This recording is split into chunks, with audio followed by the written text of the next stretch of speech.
Hello, welcome to academy lens. Guys, आज का ये वीडियो आपका बहुत ज़्यादा इंटरेस्टिंग होने वाला है। गाइस, इस वीडियो में हम डिस्कस करने वाले हैं refraction of light at plane surfaces. Guys, जैसा आपको पता है कि चैप्टर नंबर 4 से पहले आपको क्या चैप्टर नंबर 1 से लेकर 3 तक की क्लासेस दी जा चुकी हैं और उनके फ्री वीडियोस आप क्या देख सकते हैं। तो गाइस, चलिए हम डिस्कस कर लेते हैं रिफ्रैक्शन। व्हाट इज रिफ्रैक्शन और देखेंगे कि डायग्राम में हम कैसे इन चीज़ों को क्या रिप्रेजेंट करेंगे। तो सबसे पहले बात आती है व्हाट इज रिफ्रैक्शन। तो देखिए क्या होता है। देखिए, सपोज करिए आपके पास एक मीडियम है। अब आपके पास एक क्या है, रे ऑफ लाइट है। अब कोई एक ray of light first medium से किसी सेकंड मीडियम में जाती है, तो उसमें क्या है, डेविएशन होता है। तो इसी को आप बोलते हो रिफ्रैक्शन। अब देखिए, सपोज करिए, जैसे आपको मैं एक एग्जांपल के तौर पे बताऊं। सपोज करिए एक हम कटोरी ले लेते हैं। जैसे ये हमारे पास क्या है, एक कटोरी है। अब इसमें देखिए क्या है, पानी इसके अंदर रखा गया है। अब रे ऑफ लाइट क्या करेगी, पहले ये इधर ऊपर का जो पोर्शन है वो क्या है, ऊपर के पोर्शन में आपका एयर। अब एयर से किस में रे ऑफ लाइट जाएगी, वाटर के अंदर। तो मीडियम क्या हुआ, चेंज हुआ। मतलब एयर से वाटर के अंदर क्या गई, आपकी रे गई। मतलब जब रे ऑफ लाइट क्या है, एक मीडियम से दूसरे मीडियम में जाती है तो उसमें डेविएशन आता है। तो गाइस, कैसे डेविएशन आएगा, किस तरीके से आएगा, वो अभी हम फिगर्स में देखेंगे। तो सिंपल टर्म्स में आप डेफिनेशन को लिख देंगे। कोई रे ऑफ लाइट है, वो वन मीडियम से अनदर मीडियम में जाएगी, तो उसमें जो डेविएशन होगा, तो इसी को आप रिफ्रैक्शन ऑफ लाइट कह दोगे। तो देखिए क्या हो रहा है। आप अगर आप डेफिनेशन को सिस्टमैटिक वे में लिखेंगे तो देखिए कैसे आएगी। आप देख सकते हैं, लिखा गया है the change in the direction of the path of light. The change in the direction of the path of light, मतलब जो लाइट है उसके डायरेक्शन में क्या होने वाला है, चेंज होने वाला है। पाथ मतलब जिस रास्ते वो जा रही है उसमें क्या होगा, चेंज होगा। When it passes from one transparent medium to another transparent medium, मतलब जब वो एक ट्रांसपेरेंट मीडियम से अनदर ट्रांसपेरेंट मीडियम में जाएगी, और इसी को आप बोल दोगे रिफ्रैक्शन। तो बहुत ही सिंपल डेफिनेशन है और बहुत ही सिंपल स्टेप में आपकी लिखी गई है। बस आपको क्या एक सिस्टमैटिक वे में लिखना है। बस मेन चीज़ आपको ये ध्यान रखना है कि जो रे ऑफ लाइट है वन मीडियम से अनदर मीडियम में जाएगी, इसको आप रिफ्रैक्शन बोल दोगे। ये चीज़ आप अपने दिमाग में बसा के रखोगे। और उसके बाद जैसे क्या ये सिस्टमैटिक लैंग्वेज है, इसको कोशिश कीजिए कि आप क्या इसको लर्न कर लें। यदि इनकेस लर्न नहीं हो पाता है तो आप क्या करेंगे, अपने एग्जाम में क्या अपनी लैंग्वेज में क्या है लिख सकते हैं, उससे भी आपको क्या मार्क्स वगैरह मिल जाएंगे। तो गाइस, ये तो बात हो गई आपके रिफ्रैक्शन की। अब बात आती है कि डायग्राम में कैसे रिप्रेजेंट करेंगे। तो जैसे हम सपोज कर लेते हैं हमारे पास एक ये प्लेन सरफेस है। हम सपोज कर लेते हैं हमारे पास क्या है, प्लेन सरफेस है। तो ये आप देख सकते हैं, इधर इधर और इधर आपके 3 प्लेन सरफेस हमने लिए हुए हैं। अब हम देखिए क्या करते हैं। जैसे अब अगर हम इस वाले सरफेस को ले लें तो देखिए हम क्या करेंगे। हम देखिए क्या करेंगे, हम सबसे पहले जो भी सरफेस है उस सरफेस पे सबसे पहले क्या करेंगे, नॉर्मल ड्रॉ करेंगे। क्या करेंगे, नॉर्मल ड्रॉ करेंगे। नॉर्मल ड्रॉ क्यों करेंगे ये समझिए। तो देखिए, नॉर्मल ड्रॉ इसलिए करते हैं, जैसे सपोज करिए एक रे ऑफ लाइट क्या है आपकी इस तरीके से इंसिडेंट हुई। एक रे ऑफ लाइट क्या है, इंसिडेंट हुई सरफेस पर। अब जिस पॉइंट पे इंसिडेंट होगी वहां पर नॉर्मल खींचा जाता है। क्यों खींचा जाता है ये समझेंगे आप। देखिए यहां पर नॉर्मल खींच लेते हैं, भी बताते हैं वो क्यों खींचेंगे। देखिए जैसे हमने यहां पर क्या है, नॉर्मल इस तरीके से क्या है ड्रॉ कर लिया। ये डॉटेड हम क्या है ड्रॉ कर लेते हैं। तो ये आपका जो नॉर्मल है वो डॉटेड फॉर्म में क्या है ड्रॉ कर लिया जाता है। अब देखिए हम सपोज कर लेते हैं जो ऊपर वाला मीडियम है जहाँ से रे आ रही है वो एयर है, और जो नीचे मीडियम है वो हम कंसीडर कर लेते हैं वो ग्लास है।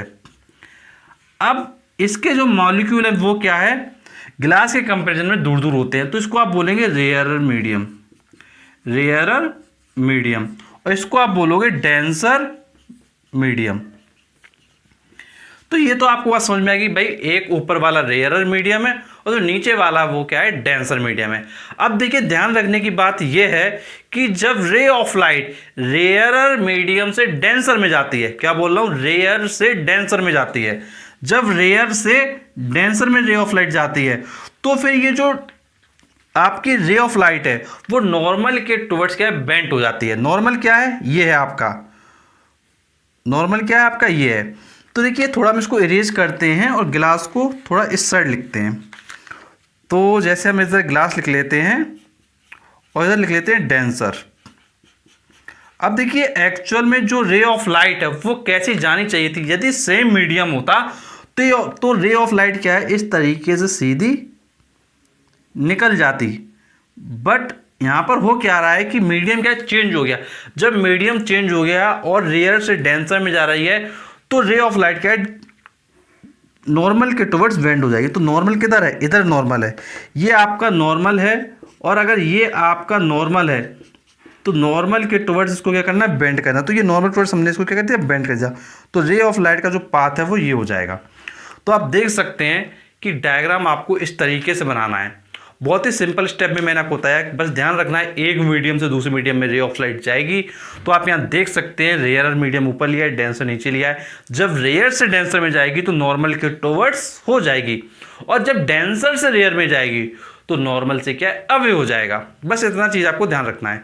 तो देखिए सेकंड डायग्राम हम देख लेते हैं। अब हम क्या कर लेते हैं, ऊपर डेंसर मीडियम ले लेते हैं और नीचे रेयर मीडियम ले लेते हैं। तो हम क्या कर लेते हैं, यहाँ डेंसर ले लेते हैं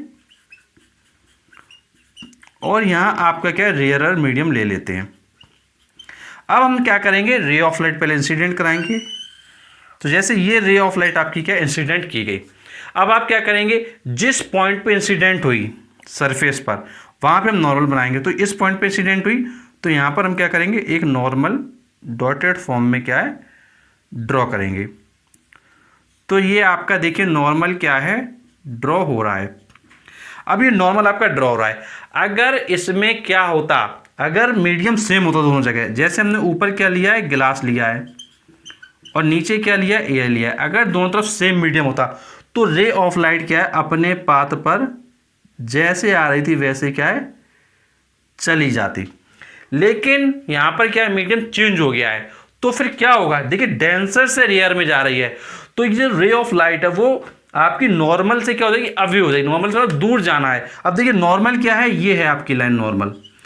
अगर आपकी ये लाइन नॉर्मल है, ध्यान से देखिए ये लाइन क्या आपकी नॉर्मल है। अगर ये लाइन नॉर्मल है तो नॉर्मल से दूर जाना है। तो दूर किधर जाओगे, उस साइड जाओगे। और अगर उस साइड जाओगे तो क्या होगा, तो रे ऑफ लाइट इस तरीके से आपकी चली जाएगी।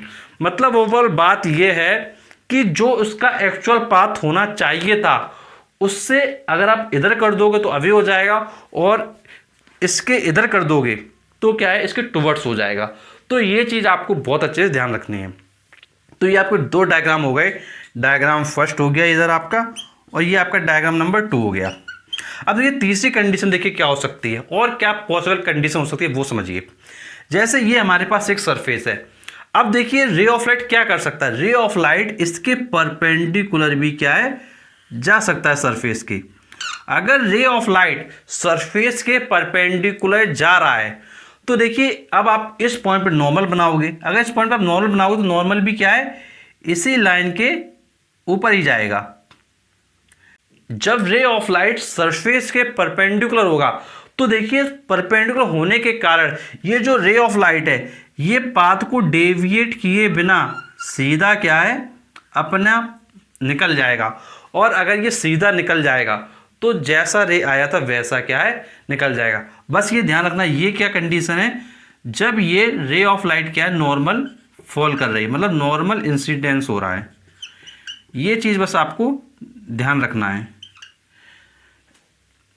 अब इसी जगह आप कोई भी मीडियम ले सकते हो, कोई यहाँ पे दिक्कत की बात नहीं है। यहाँ पे कोई भी मीडियम कोई दिक्कत नहीं है, चाहे यहाँ पे रेयरर हो चाहे यहाँ पे डेंसर हो, ये चेंज इंटरचेंज हो सकता है, कोई आपको दिक्कत नहीं होने वाली। यहाँ पे हमने कोई मीडियम फर्स्ट ले लिया, यहाँ पे कोई मीडियम नंबर 2 ले लिया, उससे कोई भी यहाँ पर क्या फ़र्क नहीं पड़ेगा। नॉर्मल इंसिडेंस के केस में कोई फ़र्क नहीं पड़ता है। तो ये चीज़ आप समझ गए कि भाई कैसे आपके डायग्राम बनने हैं, किस तरीके से आपको रिप्रेजेंट करना है। अब गाइस ये तो चीज़ आपको देखिए समझ में आ गई, लेकिन इसके अलावा मैं आपको कुछ और चीज़ें समझाना चाहता हूँ इसी डायग्राम पे। तो देखिए समझने की बात देखिए क्या है, जो रे आपकी क्या है सरफेस पर गिरती है, जो रे आपकी सरफेस पर गिरती है उसको आप देखिए क्या बोलते हैं। जो रे आपकी सरफेस पर गिरेगी उसको आप बोलोगे इंसिडेंट रे। क्या बोलोगे आप, इंसिडेंट रे। जो रे आपकी सरफेस पे गिरती है उसको आप बोलते हो इंसिडेंट रे। अब देखिए जो रे आपकी पास हो जाती है उसको आप बोलते हो रिफ्रैक्टेड रे। क्या बोलते हो, रिफ्रैक्टेड रे। ध्यान रखेंगे इंसिडेंट रे, जो रे आपकी सरफेस से गिर रही है, जो पास हो जाती है उसको रिफ्लेक्टेड रे बोलते हो। और जैसे आपका ये जो ग्लास है ये आपका रेयर है, तो ग्लास आपका डेंसर मीडियम हो जाता है और जो आपका एयर है वो आपका रेयरर मीडियम हो जाता है। और गाइस एक बात बहुत अच्छे से समझ लीजिए, रेयरर और डेंसर की जो हम बात कर रहे हैं आपसे, ये आप चीज़ बहुत अच्छे से समझ लो, नहीं तो आप क्या एग्जाम में गलत कर दोगे। देखिए रेयरर में देखिए क्या होगा, जब हम दो मीडियम को कंपेयर करते हैं, ध्यान से सुनिए, जब हम दो मीडियम को कंपेयर करते हैं तो उन दोनों मीडियम को कंपेयर करते समय ये बात आपको ध्यान रखनी है, जिसके मॉलिक्यूल क्या है, 4 होते हैं, जिसके मॉलिक्यूल 4 होते हैं वो रेयरर मीडियम होता है, और जिसके मॉलिक्यूल क्या है, डेंस पोजीशन में होते हैं, उसके जो मॉलिक्यूल जो डेंस पोजीशन में होते हैं उसको कहते हैं आप डेंसर मीडियम। ये चीज़ आप बहुत अच्छे से क्या ध्यान रखेंगे।